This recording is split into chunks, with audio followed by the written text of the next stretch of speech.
Wayan Asep Saputra diamankan Polres Tabanan karena mencuri sapi betina milik Ketut Suwaryo di Banjar Batu Tampih Kangin, Desa Pangkung Tiba, Kecamatan Kediri.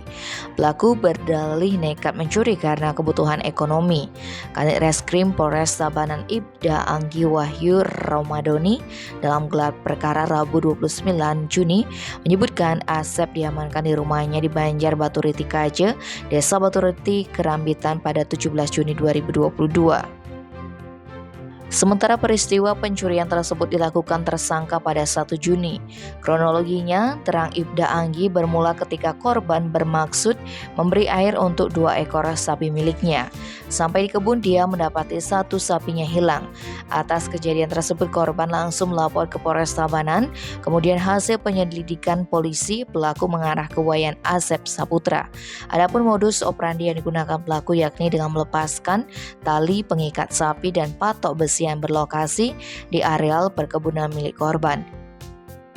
Tim Bali Express melaporkan.